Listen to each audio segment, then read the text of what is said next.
Hey everybody, I'm Cinnamon Cooney. I'm your art Sherpa, and today I'm so excited to be coming to you for episode 3 for IGTV on Instagram of a full watercolor lesson. I'm going to explain every step of the process because my goal is that you realize that you can paint too and you follow along with me at home.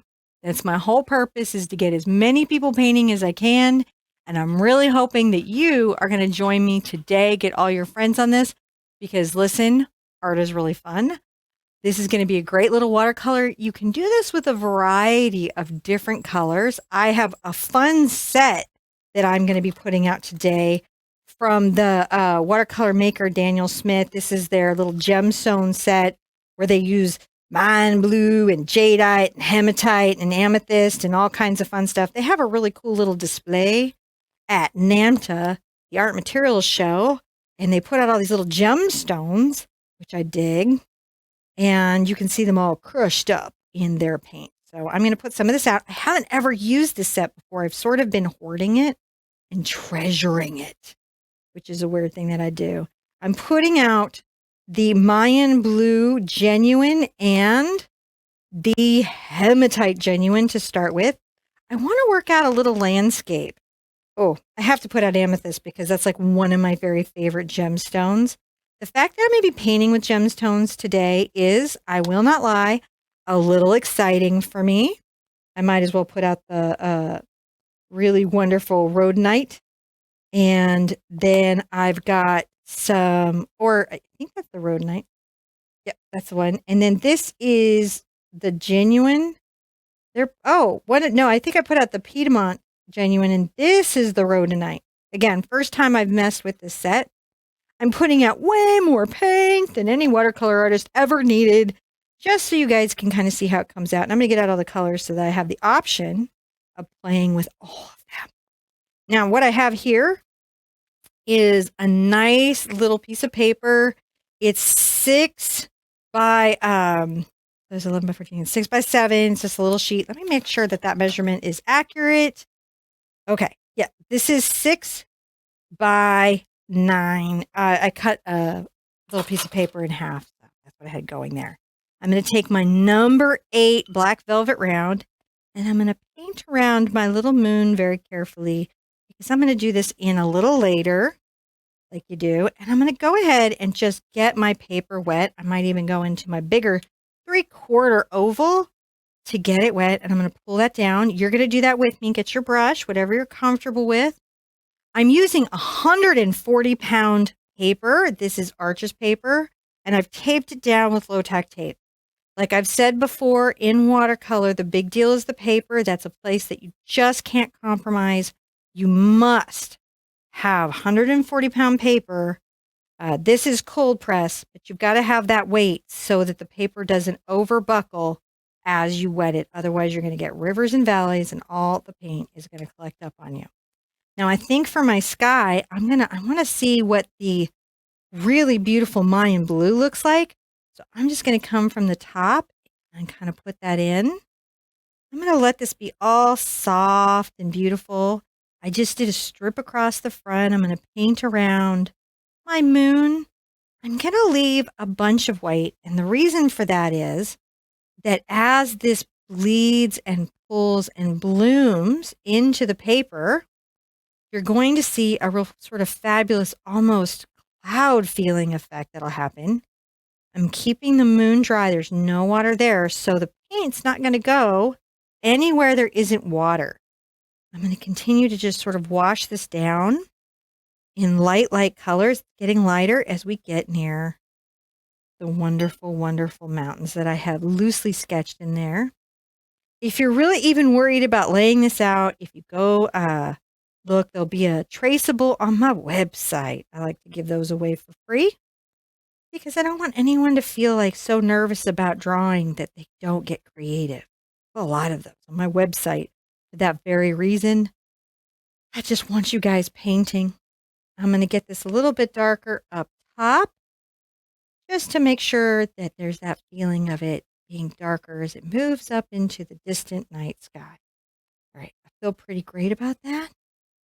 And the other place I'm going to do some fun stuff is I'm going to work this water. I'm going to come here with just my little river, getting it wet.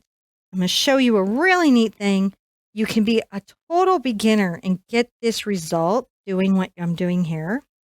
I'm just getting all of the stream or river, the distant. I've been watching a lot of Westworld, guys, so just expect some of these barren landscapes. Oh, I can't believe we're coming to the end. All right, I'm loading back up with the blue, and the reason is when we paint water, think of water as a flowing mirror, and it tends to want to reflect the sky above it. I'm going to leave a lot of it sort of unpainted. I'm going to definitely let it come forward. You can see it's smaller as it goes away and bigger as it comes forward. I'm leaving a lot of light in the center and letting the edges be dark. That'll give a nice effect. Just loading a lot more pigment right here so that the edges of this wonderful distant waterway are flowing away. This is a very controlled bloom. I was actually talking about this with a friend earlier about why some of the paints have such an extreme bloom and some of them have more controlled bloom. And believe it or not, while I very much enjoy a wild bloom, in watercolor having a little bit of control over what happens is helpful. You can see I'm just taking it, leaving that light and mellow. Now let's these little distant mountains. I think let's get some of that amethyst, right? Some of that distant amethyst. And we're going to come here. Let's just paint these in with that, right?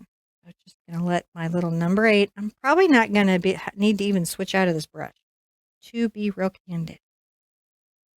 Probably not even need to switch out of the brush.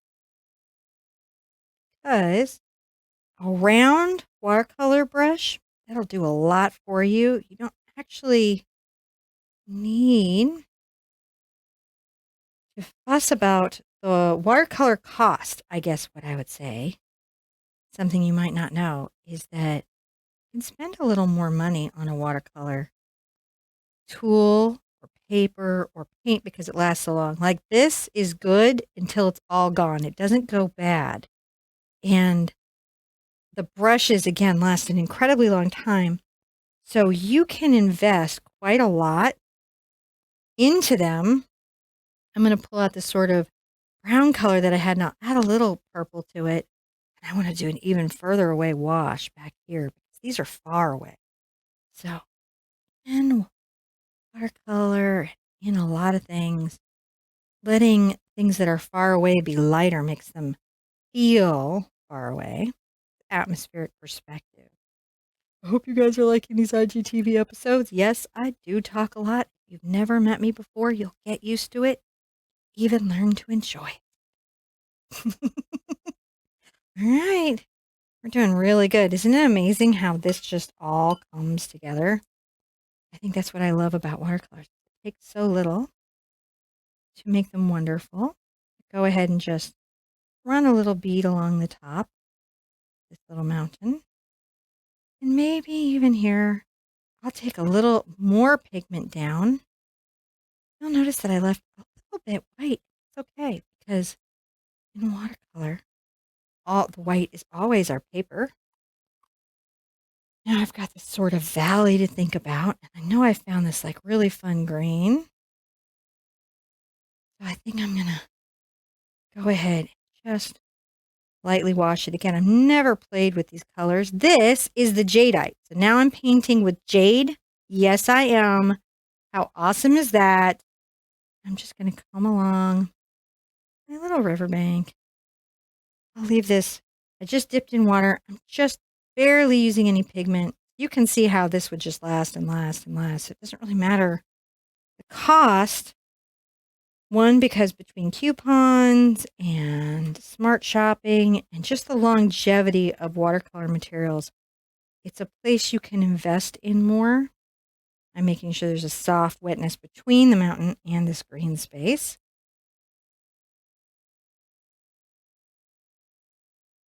This is going to be kind of a surreal fantasy little space, I think. And the reason for that is that I'm using really unusual colors. You gotta just let that be. I'm gonna go even lighter over here. The river. Let the river run. That's right. I'm gonna let it run right into that. Just having fun, just on the tip of my brush. Look at this. This is like really wonderful, just coloring. It's just like filling things in. I had this great pink here, and I'm wondering what would happen. Curious if where this is still wet, I just implied that maybe a few flowers could be coming along this bank. Wouldn't that be nice? There were just a few flowers just tapping along here. I'm going to wash out the little extra pigment. It's really strong color, isn't it? I might even say, oh, there could be some flowers like grayed into this, can't they? There they go. You can always come along the bank and darken it there so that it has that little richness that you want from a bank. It's amazing how watercolor just finds its way. It just comes together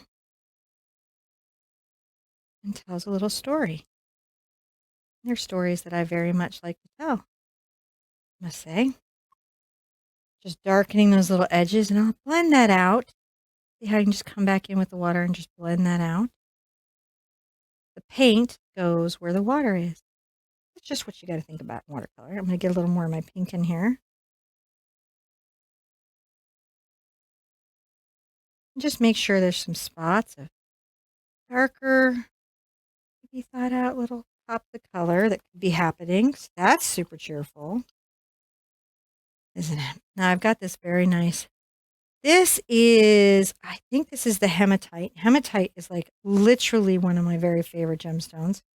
And I might let it get into the blue too to cool it, because you can see the hematite quite warm. I'm going to come up to this moon and very softly I'm going to come around with the tip of my brush, just the toe of my brush, letting the paint come out. I'm going to rinse out and I'm going to do something fun. Fill in the center now. Now, the edge of where I painted is going to start to come in. I'm going to leave a little white, guys, right here. See where I've left it a little bit white? It's going to help my moon be a thing. I'm going to load up a lot of pigment and a little bit of the blue and the hematite together. And I'm going to just tap that pigment into where I'm painting my moon. Not everywhere, because I'm trying to make kind of like little craters and different little values. So that it feels more like a moon. Soften that. Just so that, round it out. Sometimes my roundnesses get really wonkety. There's a lot you can do for that. You gotta be paying attention. I'm gonna rinse out real well. And just lightly let a little of this bleed in now. Oh, look at that. Isn't that incredible? And if you want, you can get a little of the black and then just put some distant little birds. They kind of come down a little V. It'd be nice to tip up their little wings. You make some of them smaller, it gives a lot of perspective to what's happening. And then, in the effort to be maybe like really playful, along this little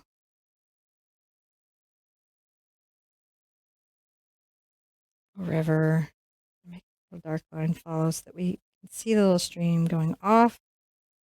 I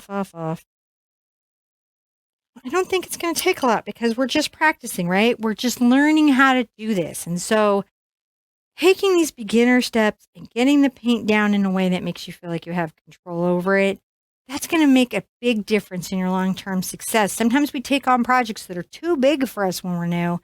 And by taking those on that we can manage, that we feel successful at, we can create and forge an experience where we feel so good about our painting experience. I'm going to grab a little of my wonderful amethyst and Mayan blue, and I'm going to come right here and just quietly sign in the corner. My little name. Do the same.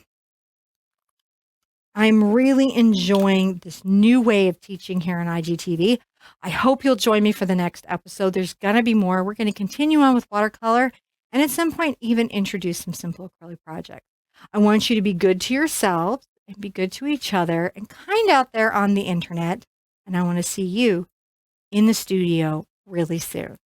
Bye-bye.